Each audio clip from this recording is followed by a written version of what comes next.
Hello, everyone. Hi. Happy Wednesday.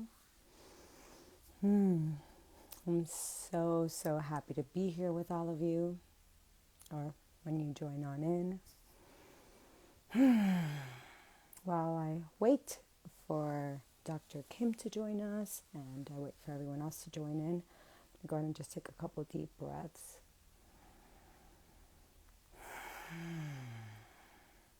Get into a heart-centered place. I'm going to call upon my ascended masters and archangels to put a protective bubble around us in this multi-dimensional space that we're in right now. Thank you, Michael. Hey, awesome. So Dr. Kim, Blue-Eyed Hippie, hello, good afternoon. So happy to be here with all of you. Hi, Dr. Kim. Hi, Andrea. How are you? Oh, so great. Oh, there's an I'm so echo. happy to see you here. So happy to see you. So glad we can connect. I am as well. Thank you for having me. Oh my God, no, thank you. Thank you so much for joining us. Thank you for taking time and energy out of your day. It's truly an honor. It's my pleasure. Thank you. Thank you. So I would love it if you introduce yourself to everyone that's joining in. We have a few people joining in. Hey, everyone. Absolutely. Yeah, and if you guys want to drop in where you're listening from, we would love to know. Yeah, I would love to know that as well. So I'm Dr. Janelle Kim. I come from a long lineage of herbologists and philosophers, practitioners from Korea. Although I am, for all of you who can see me, I'm East and West. My mother's American, my father's Korean. And so that's a super important part of my life and what I hope to share. And ultimately, as I just mentioned, I come from this long lineage. And the way I like to describe it, I think the most important thing for me to share and introduce myself to whoever does not know me is that the people who came before me, my ancestors, the great sages and teachers, they ultimately dedicated their entire lives to understanding the human condition, right? Through medicine, through movement, through living meditation. That's why I call them the three pillars of Myung Sung. That's kind of the way I categorize it in my mind, as has been passed down for so many hundreds of years, thousands of years, that is really. And so it is my wish to be able to share all that has been passed down to me to as many people as possible in all those three pillars. And so that's really who I am, what's the most important to me. I recently wrote my first book, Myung Sung, The Korean Art of Living Meditation. Thank you, Andrea. And so it means so very much to me. The most important thing is that I'm able to share these principles and have them really make a difference in people's lives. And so far, that is some of the feedback I've been hearing, which means so much. You know, for 20 years, I dedicated my life to medicine. I have a contract manufacturing lab. I didn't always know my life was going to go that direction. I thought I was going to be in a clinic and using the medicine that's been passed down in that manner. But life nudged me and then pushed me to follow this path, which I'm very grateful for. That's a whole long story in and of itself. But I'm grateful because through my lab, through educating around the world and all these avenues that have opened themselves up, and I, of course, had to make the choice to walk down them. But through that, I feel like I am in fact, able to share a lot of this understanding, this ancient wisdom of the human mind and body that a lot of people don't even know exist. And so, you know, that's not always the way I introduce myself, but today, this is how it feels the most natural. But that's what I'm all about, those three pillars and sharing that with everybody in the best way possible. So. I love that. Thank you. That's actually one thing that I really called me to your work. You're making, because I feel like a lot of the time when we're talking about these ancient wisdoms, it's really hard to practice them in the 3D world Yes. that we live in. You know, like I'll read a book and I'm like, oh yeah, that makes so much sense. But we're in this autopilot every day Yes. that it can be a little bit I don't want to say difficult because I know words are powerful, but it can Yes. be a transition to start embodying them. You know, we can I've been reading a book by Brene Brown, and she talks about aspirational values. We have all these aspirational values, but there's a difference between aspiring to, you know, have all these practices and really embodying them. And Yes. I love how in your book you make them very actionable steps. It's very grounded. It's not this like, oh, I have to, do this thing for like, it's a very grounded practice, which I love. Yeah, so thank you for that. I'm You're grateful to hear that. Yes, that's the most important thing to me, and I agree with you. This is the thing. Yes, I put these words on these paper pages in this book, but ultimately these are philosophies, as I've mentioned numerous times now, that have been passed down for so long in my lineage, and how long that connects, I truly don't even know. That's the truth. And what I have found in my own life, and why I feel so compelled personally, is that I see how much they do help, and how it is. I have yet to find a philosophy, and I appreciate so much of all that is being shared with us, especially now. So many people are coming out and teaching us the ways that they have found are very helpful in their life to balance with everything that's happening all the time. But I have found that sometimes I see that disconnect too. Even as a mom, a working mom of two young boys, close to my family, juggling many different businesses, it's not always easy to hear these ultimately profound principles and then apply them to our daily life. And that is probably one of the number one reasons I decided finally I have to put this on paper and send it out to the world in the best way possible, because I do find that my teachers, my mentor, my father, and all who came before, I believe strongly that one of the number one things that were important, and how they shared these principles in this way, is that we can apply it to work, to parenting, to relationships. And it should be a moment to moment. That's why I called it living meditation. And so that nothing means more to me than hearing that, Andrea, that it just connects and it's applicable. So yeah, yeah. no, thank you. And it's true. It is. I think sometimes we think it's like, oh, it's my spiritual practice, so it's only in my spiritual practice that I need to embody this. But it really Yes. is about, at least for me, what I've realized in my own journey, that it is about, can you implement these in the everyday moment, not just when you have 45 minutes or 30 or 15 minutes to yourself to meditate or to Right. take time. I was laughing because I've been walking my friend's dog, Right. and it's, it's been a struggle for me. She's mirroring my neediness, and we'll go on a walk, and I'm like, Chica, why can't you just stay still? And I'll have kind of a like, why can't you stay still? And Yes. honestly, I feel like your book really gave me that kind of like, slow down. What is she trying to teach me at this moment? Or my Yes. cat, when he's like all over I'm like, why can't you just? And I feel like a lot of it is a reflection of my inability to sometimes just sit with things when there's a lot going on. I'm trying to, Right. how can I help you? How can I, instead of just like, it's not my job to do everything. I can just sit here while the chaos is happening and not needing to fully immerse myself. Absolutely, Andrea. And I know this will resonate with you, given everything that is important to you and what you do in your life. And something I particularly have been thinking of often. It's always my mind, but I think we can all agree that there's times where certain principles or philosophies or pointers, let's just call it that, kind of come up. And one that I think of often, because life has been very busy, especially in the last couple of weeks for myself, that is, when we feel those feelings of stress, of anxiety, of being sad, any of these emotions, which are very real and important to acknowledge, and we're going to feel. You can never avoid them or stop them. But I do find that it's really important to take a step back, as you're saying, and not just tell ourselves and try to convince ourselves everything is okay, because you know what, sometimes it's not. And I'm happy to be the person to acknowledge this if no one else would like to come out and say that. Sometimes it's not that simple.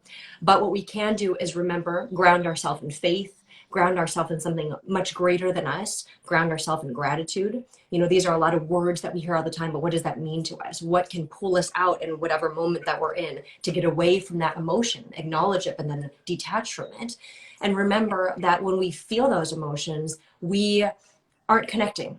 We're not connecting with the universe, to God, to whatever it is that we really root ourselves in that is bigger than us. And I find that to be very helpful, like I said, especially in the last couple of weeks, when stress gets a little bit, becomes a lot, if there's moments of being overwhelmed. That is what I find is one of the most powerful points of living meditation, or principle in general, that I'm finding is really helpful right now. You know what, Janelle? whenever you feel this way, you can't hear and feel and connect to the Tao, to the universe. And that is ultimately what's going to carry me through this moment, no matter what. You know, I'm a hard worker. Anyone who knows me knows that. I like it. I'm never going to change in that way. Life doesn't slow down. You know, when my kids are home, I like being with them. I like being present.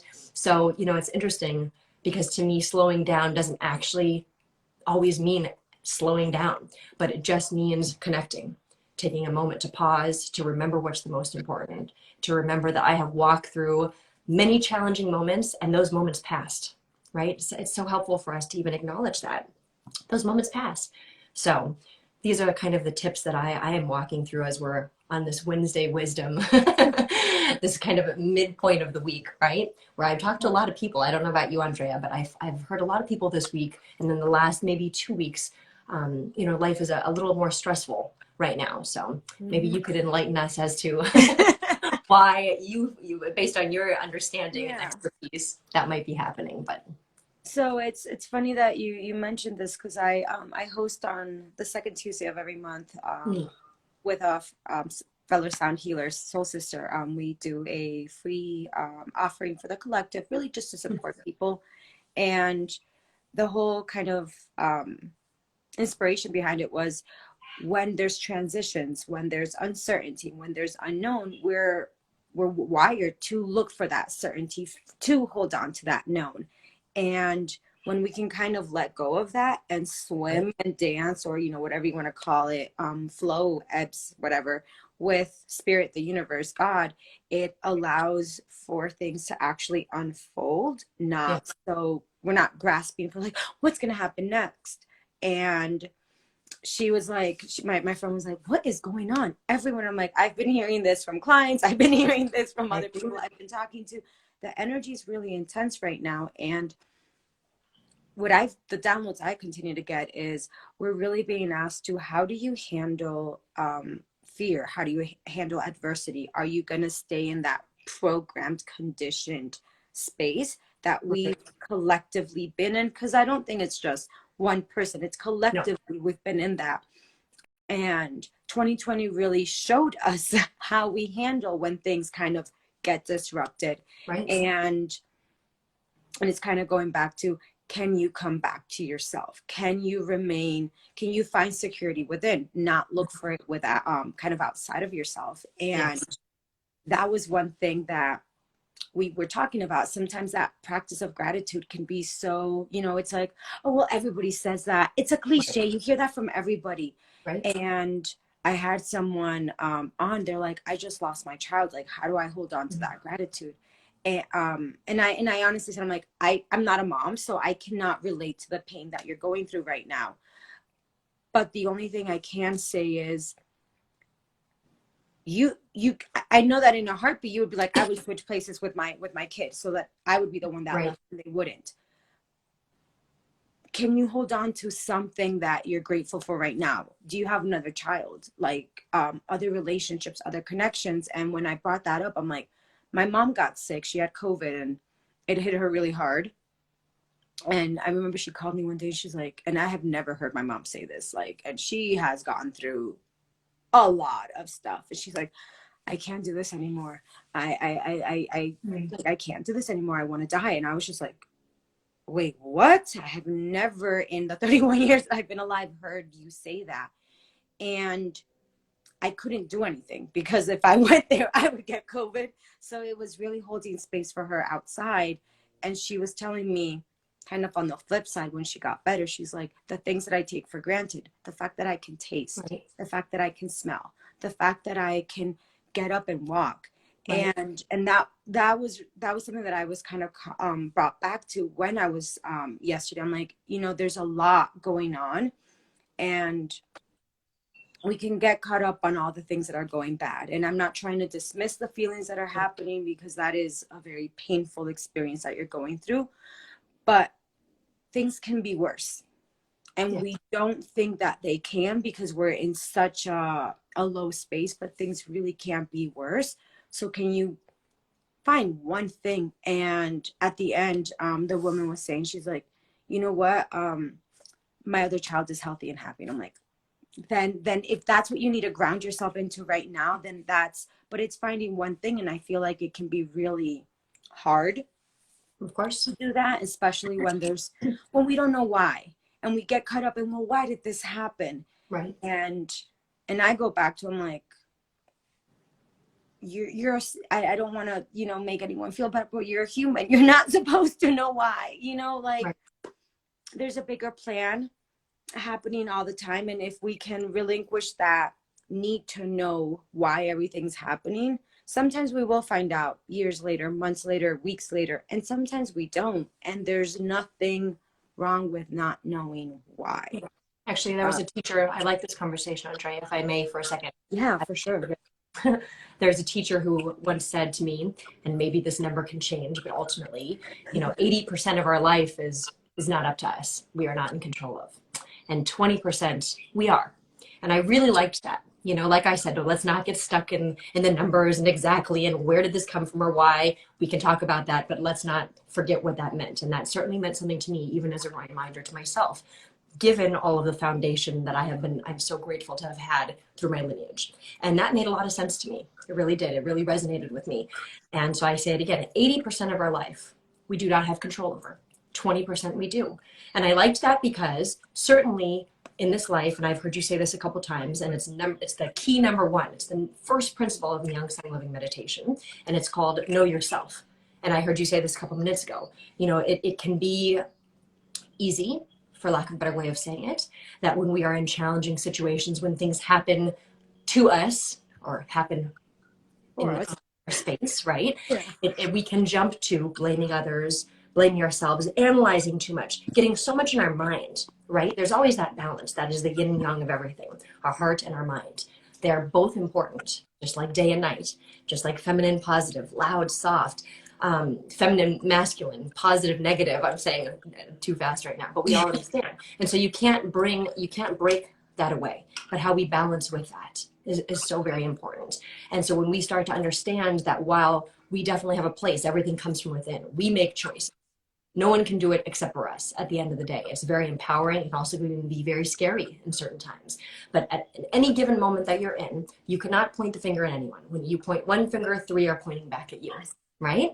And I think about this, it's funny, there's these little sayings that I have that I think of all the time because they create these visuals. And what that does is it detaches us from our constant thoughts and emotions that are always changing. Because if we in fact attach too much to them, it just pulls us everywhere in life and we lose ourselves. Key number one, we lose ourselves and we can't make proper choices, correct choices. We can't live properly. We can't see clearly ourselves. Therefore, we cannot see clearly the people and the situations in front of us. And so when we start to remember that 80% of our life, going back to that, is written in the stars, written in the universe, again, given whatever belief, it's something bigger than us. And that 20% is up to us. We have to work hard. We have to be good people, or we don't. And the decisions that we make are ultimately going to have our life unfold. And that is only up to us, no matter what's happening around us. And it's a really powerful place to stand in. Like I said in the beginning, it can be a little daunting. But as we take one foot in front of the other and constantly remind ourselves of this every minute of the day, right, Andrea? Sometimes I hear people, patients, clients, friends, strangers even, I hear them say, basically, how am I going to go about this? What am I going to do?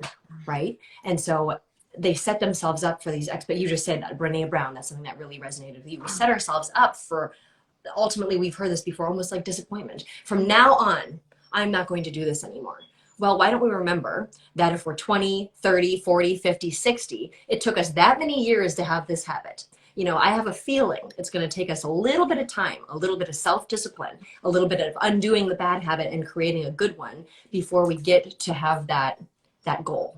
And so by doing this, taking one foot in front of the other, saying, you know what, in the next hour, in the next 15 minutes, if I tend to be someone who gets frustrated real quickly, I think that's an easy example. In the next 15 minutes, I'm going to watch myself. And if someone does something or something annoys me, I'm going to watch myself. And in those 15 minutes, when I feel myself coming into that point of getting frustrated or getting uptight, I'm going to make a decision. Do I want to be this way? If I do, then I'm going to keep doing it. Or am I going to stop for a second, like we talked about earlier, take a breath, realize what's happening, and decide, empower myself that, right now, I'm not going to let that affect me.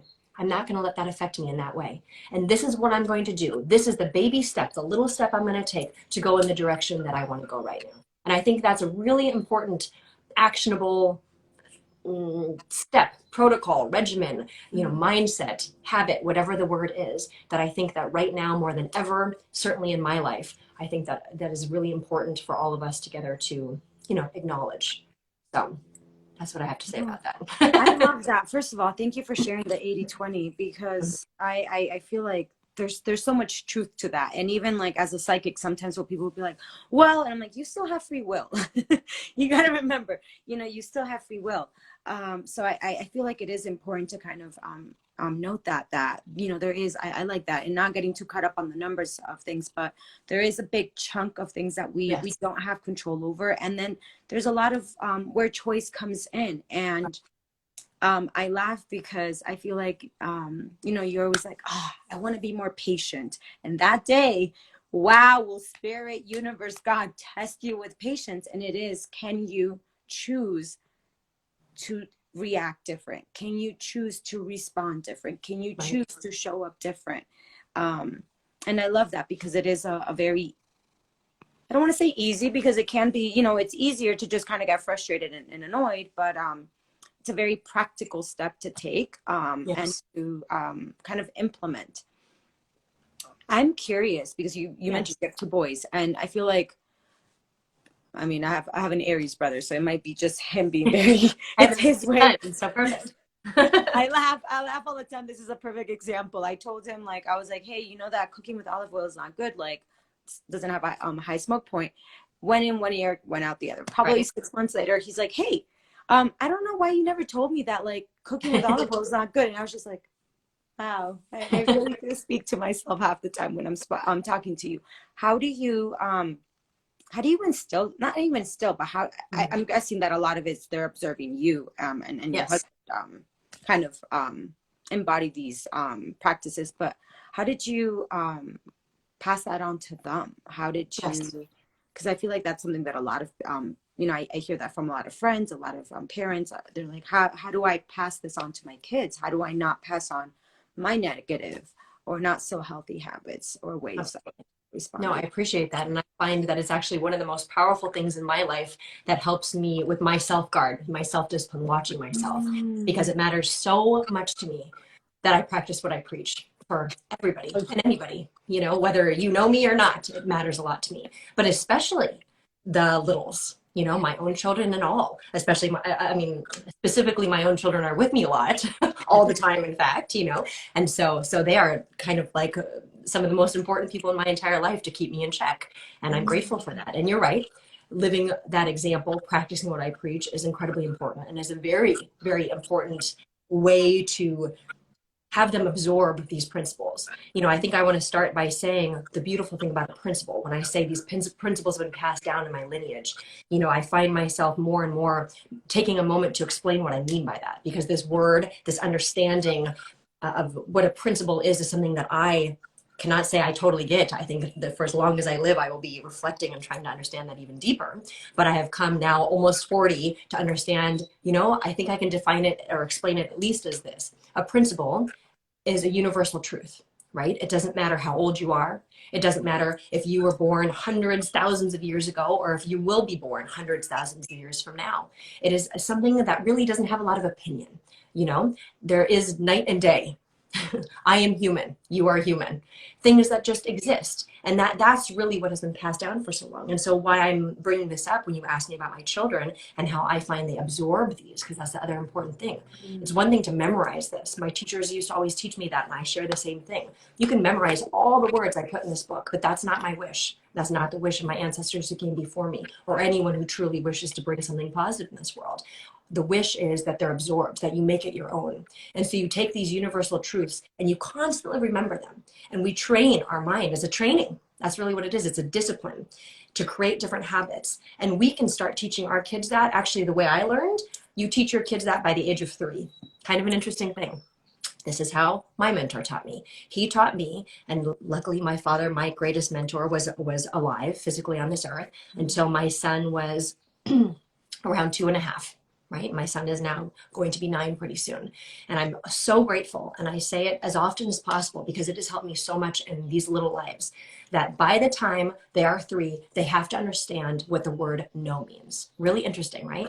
So this is going a little different. I think this is important to understand. So a certain a principle. Why? Because that is one of the first steps to self-discipline, to watching yourself. Know what it means, no. And it can sound, in a world where we very much want to encourage and empower our children, it is really important, I certainly believe, that one of the greatest love can be discipline, direction. You said that before. As human beings, we crave that. We crave direction, we crave security, we crave certainty. This is natural. And every single one of us shares this, especially when you're so young. And so to kind of conclude answering the question, how I instill this in my kids, I talk about these principles the same way I talk about them in my own mind. In fact, I'm moving all the time, balancing parenting with work, with family, with relationships. And basically what I have found is that with my children, I'm speaking out loud more. Maybe I always did this and before I was just talking to myself, and now I'm actually talking to my children. But you'd be surprised, I'm making humor out of it, but it's true. When I'm going through certain things in life, when they are going through certain things in life, I talk it through. That's how I was raised as well, And so it's not just, Vince, don't do that. No, you're grounded. I'm taking this away. I do that because it is important. And anyone who has kids, even if before you had kids or you were thinking of having kids and you said, when I have kids, they will not be doing this. I'm going to tell them no, and they're going to listen and listen to me. Anyone who knows me knows I can be a disciplinarian, but it doesn't work that way. And I love that it doesn't work that way because we have to explain to them. We have to help them to absorb, what are we talking about? So if they do something incorrect, if I'm coming across a certain thing in life that I'm working through and is really making me think, and they're with me that day, I will talk to them about it. It sounds crazy. I will talk to my 4-year-old. Right now, mommy is thinking a little bit. This happened at work. It sounds crazy, but I will talk in a level that might be a little higher than what they can understand, but I know they'll get it with me.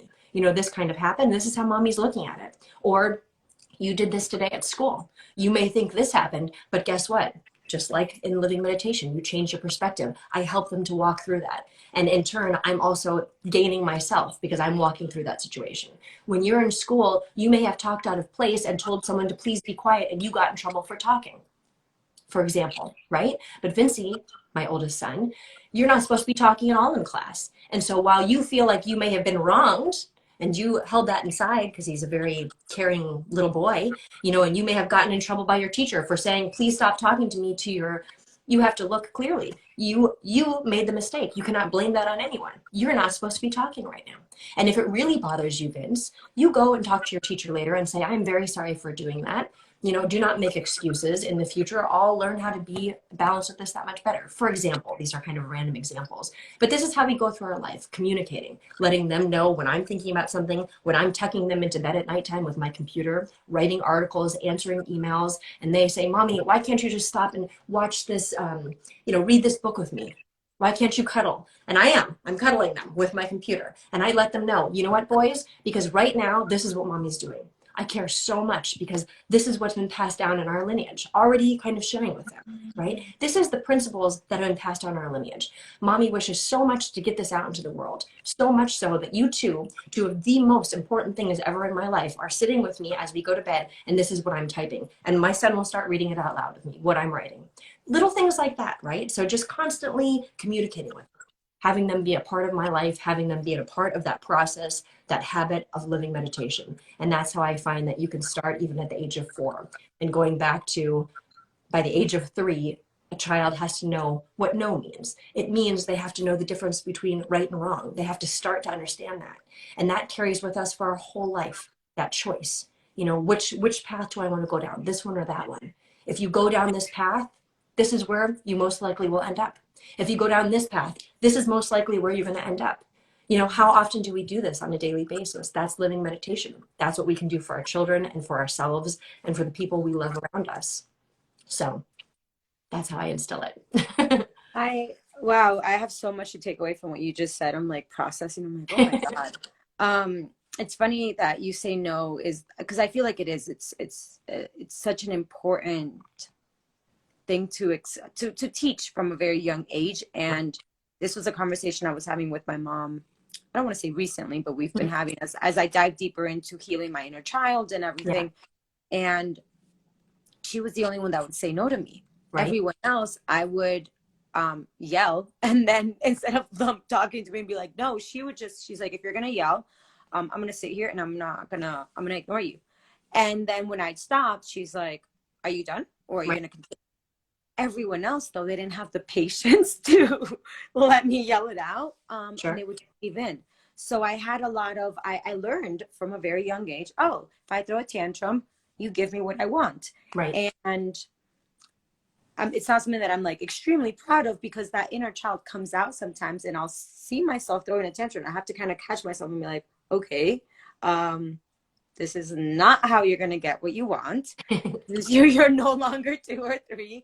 Use your words. But as I was diving deeper into that, it was an interesting thing. And then my brother, he didn't have that because my mom was already separated from my dad. So he had the no very clearly. And he's very good at, like, when you say, he's very boundary oriented versus I have struggled with boundaries and all of these things. So it's interesting how we don't think that something as foundational, as basic as teaching your kids no really can make so many. Why am I having such a hard time with words today? No, it's a lot. I understand. It can make a difference in their life. And it really just does come down to, we can get in the conversation of what's good, what's bad. We should always say yes and constantly encourage. Of course, I encourage my children all the time. And this is a much bigger conversation. Did not know we'd be talking about this today. Right? But it really does come down to, maybe another way of putting it is when to do, when not to do. Right?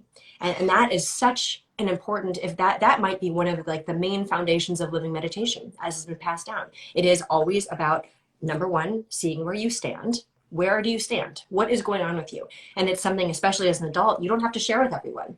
When your kids come across it, they can communicate with you. This is how I feel right now. This is where I'm standing.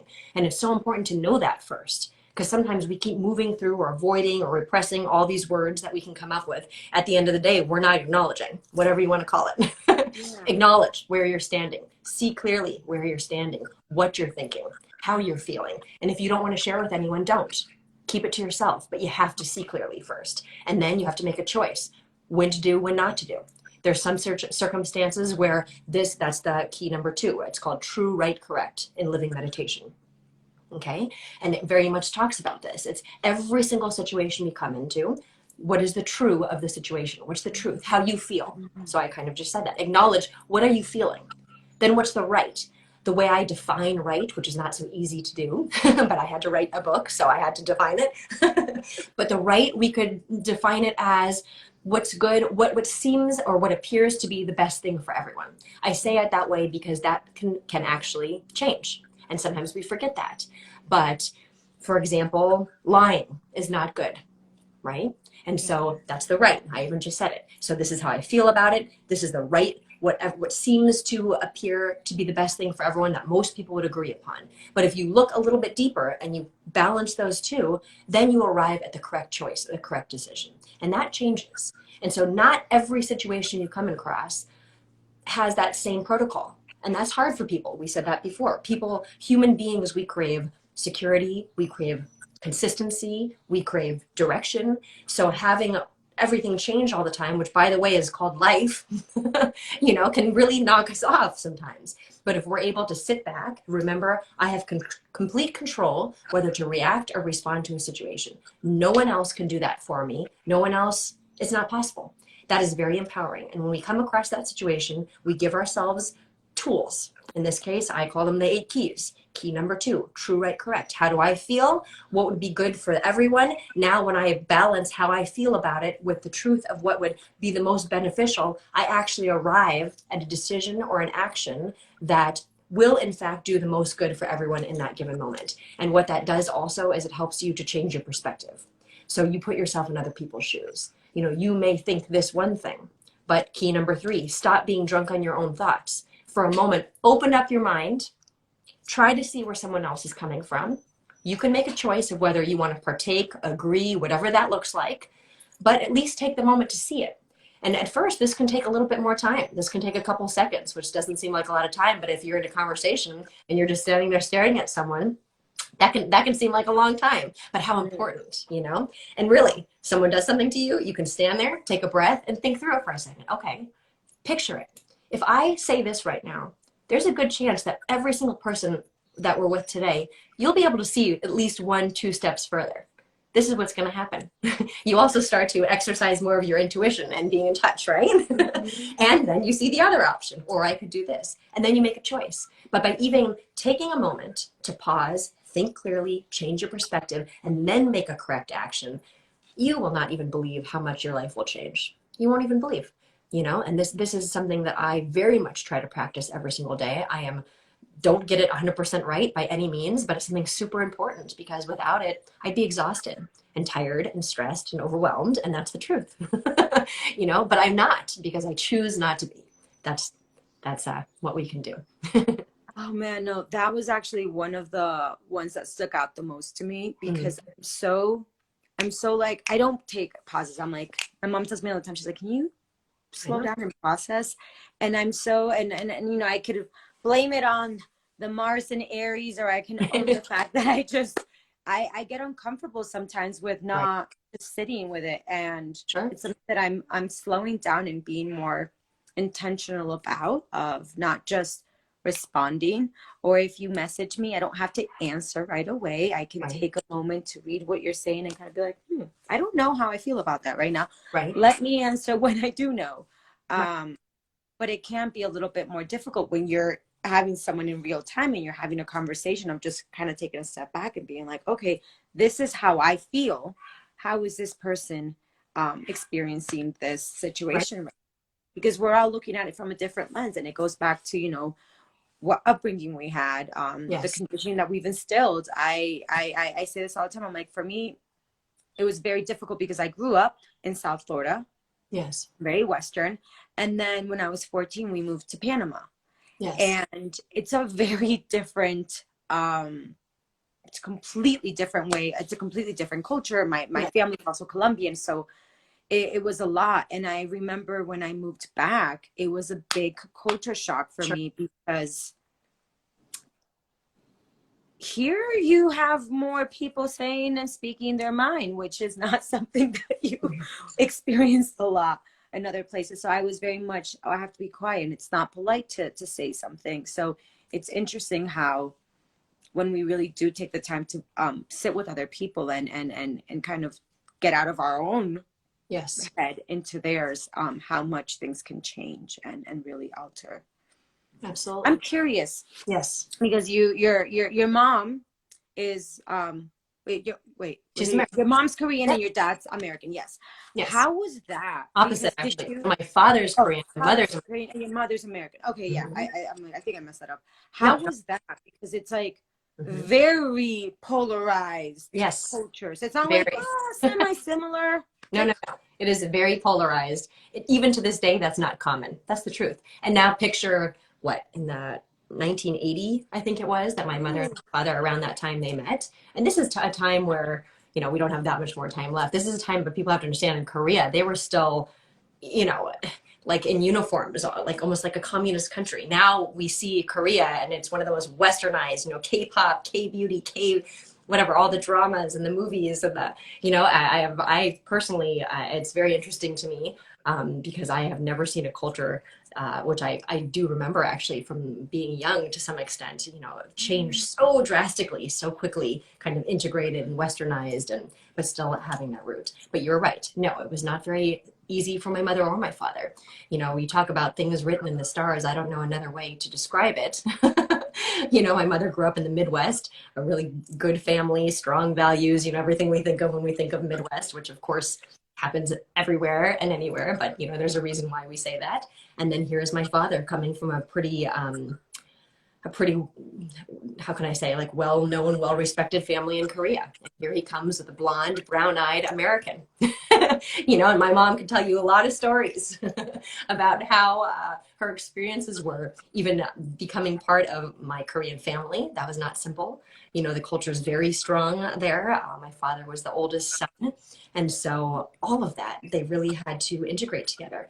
And they really made, again, this could be such a longer conversation, but it's something, it certainly is one of the inspirational factors of my life of why I feel it's so important for me to share these principles. You know, for centuries, as I said, these principles have been handed down, but never before has it been in, you know, of course it was my choice and I with so much gratitude I can't even express, you know, but never has it been in the hands of someone who is East and West, who is a woman. I'm the first woman in my lineage to take these principles, to take this medicine and really share it in such a huge way around the entire world. And that's because of the world that we live right now. But no, it was not so simple. And I say often, you know, in fact, we just celebrated the Lunar New Year, my brother, sister, my family.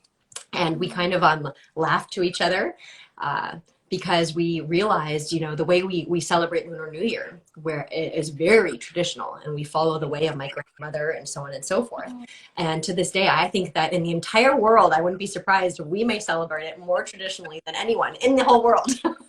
I'm saying that, I'm not joking. I mean, for 2-3 days, here I'm announcing it to everyone, but for about 2 or 3 days, we cook, we clean. It is like a meditative practice for days where we prepare for the new year, where we prepare to, that's a time where you can really connect with your ancestors. You know, I believe that's even my father physically who left this earth 6-7 years ago. You know, these things are a part of other cultures, Hispanic cultures, part of certainly Asian cultures, regardless of your religious beliefs or opinions or anything. That's the beautiful thing. It's just a certain root. And so, again, to go back to my mother and my father, it was not an easy road for them. It was not an easy road for my father. You know, he came to this country, you know, quite some time ago, and at a time where people were not so kind to Asians and did not understand philosophy and herbal medicine and all of these types of things, you know, and he walked through quite a lot, as did I. And it's not something, in fact, this may be the first time I'm ever even sharing it like this, because I so very much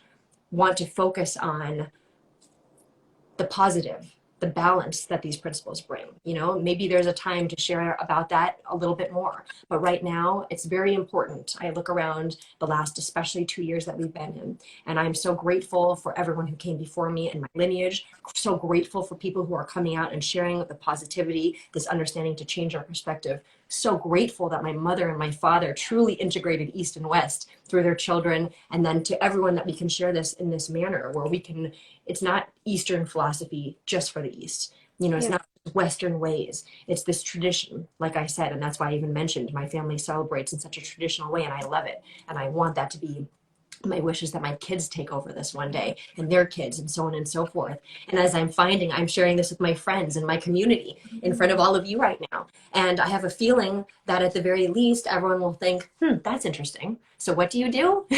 You know, I'm finding for the first time that I'm starting to share this, because I've been doing this for the last 40 years of my life and never shared with people very much. It was just a personal thing that I would disappear for a couple days, you know, and then I'd come back.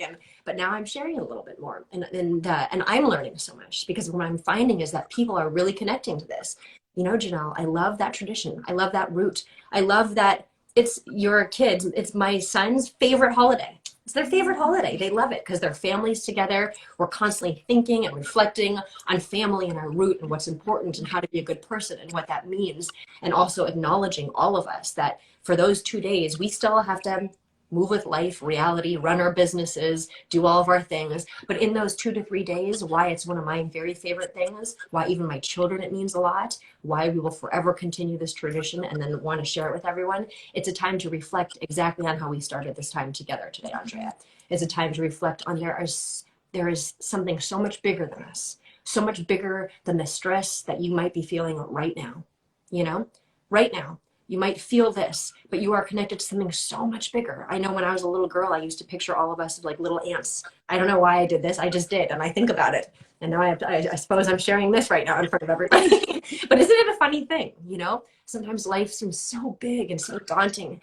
and hard and challenging. It also seems so amazing and happy and beautiful. But in those moments of challenge, you know, when you do picture, I am here and there's probably so many people, like literally see it, almost like little ants all over the world, you know, and some higher power is watching all of us and probably already knows what we're walking through, what we're going to experience, what we're not. But remember, we still have that 20% that we are in charge of. But what an interesting thing. And it can be really helpful. And so yes, so I'm grateful to my parents for kind of integrating these cultures, this understanding, this philosophy, way of life, and teaching us, my brother, my sister, and I, in such a way that we're able to share it to the best of our ability, to the best of my ability. And here we are. And what more can we do for each other than to connect in this way, to acknowledge that, you know, if you're feeling stress, I understand that stress. This might be your way of looking at something. This might be mine. But if we can take a moment and broaden our perspective, put ourselves in each other's shoes, realize that there's a lot more to life in this very moment in time, but be present in what we're walking through. You know, life can just be so much different. And I think we're all at a place right now that's happening. I don't think anyone can disagree, right? And so, No, yeah. agreed. Well, I didn't want, thank you for sharing about your family. I didn't want to dive too deep, but it was the reason I asked, and it's kind of came full circle as Right. you finished it, was they allowed you, because they come from such polarized Yeah. ways of living, believing, you know, just, we can go on and on. Right. But it almost gave you that, even before this was even a concept that you thought you were going to share with the world, of like, okay, the living meditation of how can we bridge these two different ways of living together, and these Right. different perspectives and experiences. And also I feel like maybe one of the reasons why it's these practices and these principles that you're sharing, they're so grounded, it's because you witnessed not just, you know, your dad's way of, but kind of that merging of your parents coming together. Yeah. And that allowed you to kind of share that with the world, because you are bringing together East and West. It's not just, I feel like a lot of times we think it's just over here. It can't be merged. And that was a big thing for me at the beginning of my healing journey. You know, I'm very grateful for Western medicine. It has its place. If I get in a car accident and I'm bleeding out, please don't just think that I'm going to call upon my guides, take me to the hospital. Yes. But I very much will go the Eastern route when something comes up first. And if, you know, I keep getting getting hit with the wall, then I might open up a little bit more. But I love that it all started there for you. You were very much kind of finding your own way. And then, I mean, I might be speaking out of turn, but no, you're exactly correct. you know, you went in you were mentioning a very clinical route, and now where you're kind of going. So it's beautiful seeing how this journey has unfolded for you. And I'm curious to see what comes out of it. Thank you, Andrea. I really appreciate that. And that was beautifully said. I really appreciate how you shared that. And you're exactly right. And not a lot of people necessarily hone in on that. And so I do think that is one of the most important things. I agree. Having lived through watching East, West, the integration, truly the trials and tribulations that we walk through to even get where I'm sitting right now, you know, and what my parents had to walk through and what so many people have to walk through. And at the end of the day, it's that commitment, you know, to wanting to share, to wanting to do something good in this world, you know, leaving behind good seeds, leaving behind a good legacy. That's one of the keys as well. On the day that we leave this earth, what will we have left behind? You know, that's a really important thing to ask ourselves sometimes. Again, it can be overwhelming, but really think about it. What are we going to leave behind on this earth one day when we are no longer here? You know, it doesn't have to be something so grand, whatever that means in our mind. It can be, certainly, but what did you do? Were you kind? Did you put yourself in other people's shoes?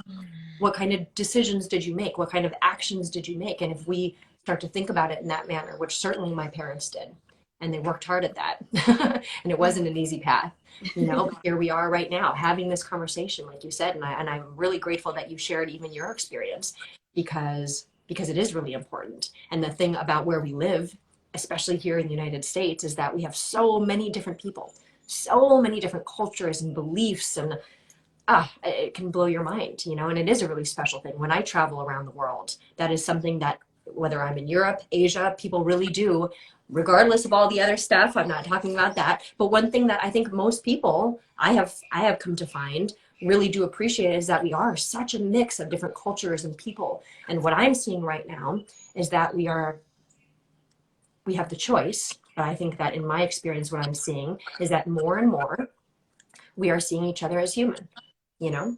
And I think that that is a really huge thing. And as much as sometimes I wonder, what life is this that I'm living in right now? I'm sure I'm not alone. What is happening? You know, on the flip side, I'm also very grateful that I'm living in a time where I'm watching this. You know, there's times where I want to close my eyes, but then certainly at the same time, I realize, you know, what a transformative, as I think I heard you say before as well. You know, that's the thing about the universe, the Tao, that from the Tao and the universe comes yin and yang. And that is, as I described before, that dichotomy, those two forces that if you look in life, it's everywhere. Like I said, loud, soft, positive, negative, feminine, masculine.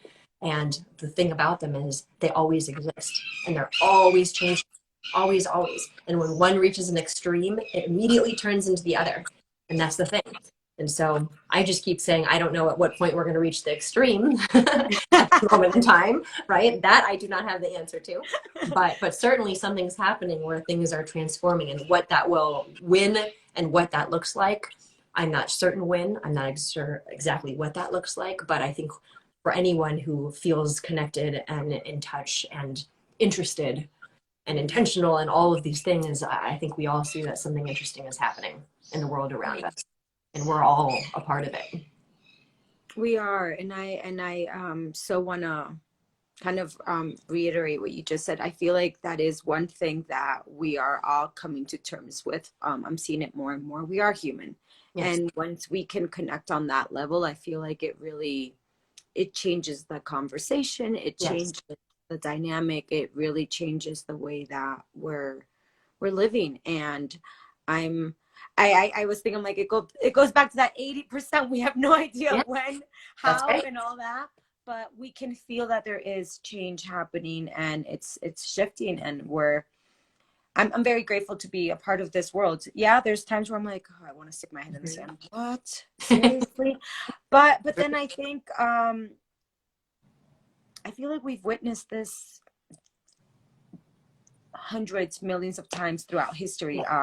We don't have to go that far if we really look back. Yes, Um, that's exactly right. Yes, yeah. absolutely, Andrea.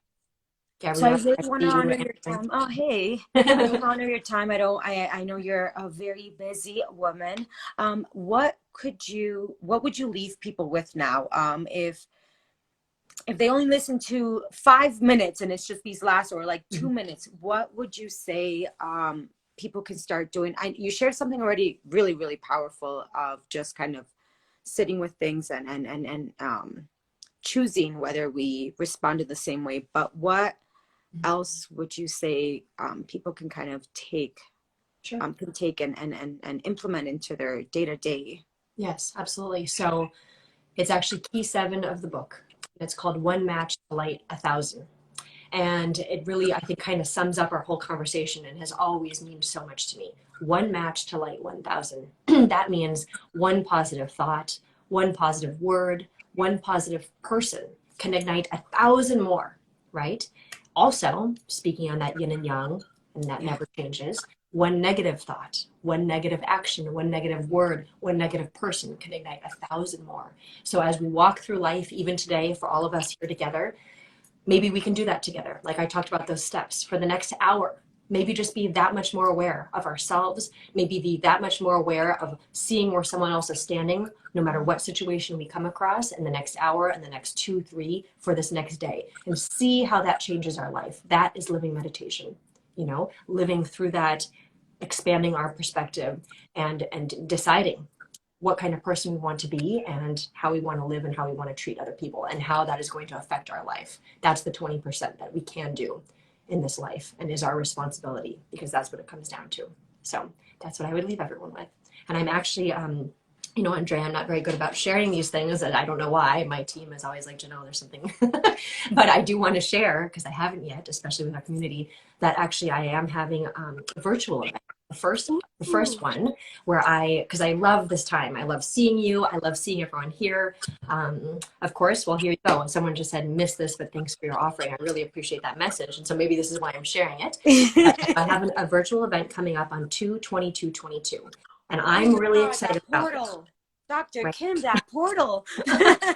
Okay, good. You can teach me more about this, Andrea. And like I said, I want to start sharing it more because this is a time that we can have this conversation together. And I've seen some comments and questions come up that, at this moment in time, I couldn't really speak on or speak with you with, but that's a place where we can do that. And so I hope to see everyone there. And so we can continue these kinds of conversations. I know how much it means to me. We can be that one match to light a thousand positive things. So just wanted to share that, and thank you very much for this time and introducing me to your community and hopefully touching a lot of people's lives in a positive way today. Thank you, Ian. Thank you so much. Actually, before you leave, would you mind dropping that link so that people can join the Sure. virtual event that you're doing? Absolutely. And then as well, your book. This is where I'm saying you're a little humble. Please, please, please, please, please. I'm not getting paid for this or anything. But please check out her book. It is incredible. It's a very digestible read. I feel like sometimes it can be intimidating when we think of meditation in general, but it's a very, very digestible, grounded book. I highly, highly recommend it. Yes, The Art of Living Meditation. Wait, I'm making That's right. No, you're right. No. Yeah. Okay, sorry. Right. This is where it's a mouthful. Just in the right place today. Myung Sung, The Korean Art of Living Meditation. Yeah. Just remember living meditation. That's living like meditation, everyone. I will make sure that when I share this, I tag Dr. Kim, and I will share her link so that you guys can follow her, keep up with all of her wisdom and her teachings. And yes, Amazon, Dr. Kim. Yeah, Amazon Penguin Random. It's through Penguin Random House, so pretty much you can buy it anywhere books are sold. So Amazon. Oh, perfect. Simple. Thank you so much, Kathleen. I really appreciate it. You're actually making everything a lot easier. True. So appreciated. I am As usual. so grateful. Thank you so much. I so appreciate this. I look forward to connecting with you on the 22nd for your virtual event. Thank you. It means a lot. But yeah, just following along your journey. It's really inspiring. Thank you very much. Really grateful for this time together and to see all of you today. It certainly has made my day that much better. Thank you. Have a great day. Thank you. Bye, everyone. Thank you for joining us for Wednesday Wisdom. I will see you next week. I appreciate it. Bye, everyone. Bye.